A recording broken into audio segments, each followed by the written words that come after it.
তুমি রাখিটা পরিয়ে দাও। কি হলো? আমি অন্ধকার দেখছি কেন? ঠিক আছে, এখানে বসো। এই যে ক্লাস বাদ দিয়ে রাখি পড়াচ্ছেন, এতে কি পরীক্ষার খাতায় নাম্বার দেবেন? এটা একটা শিক্ষার অঙ্গ। তুই না এবার কি একটু আলো দেখতে পাইছো? হ্যাঁ স্যার, একটু ঝাপসা ঝাপসা দেখতে পাচ্ছি। ওই ঝাপসা ঝাপসা চোখে রাখিটা পরিয়ে দাও। কি হলো, ওঠো। কি হলো, উঠছো না কেন? আমাকে তো আবার ক্লাস শুরু করতে হবে। তাহলে আজ আর আপনার ক্লাস করা হবে না। কেন কেন? কারণ তুমি না রিয়াজকে রাখিও পড়াবে না। রাখি পরাবে না কেন?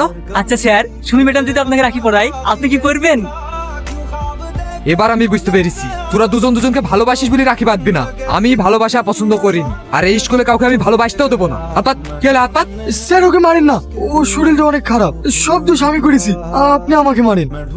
তুই হিরো হয়েছিস না? রিয়াজ, তুই আমার জন্য মার খেতে গেলে কেন বলতো? দোষ তো আমারও ছিল। আরে তোকে মারলে আমি সহ্য করতে পারবো না। আর তোকে মার খেতে দেখে আমার খুব আনন্দ হয়েছে বুঝি। আরে মাসির হাতে জোর আছে নাকি তাই লাগবে?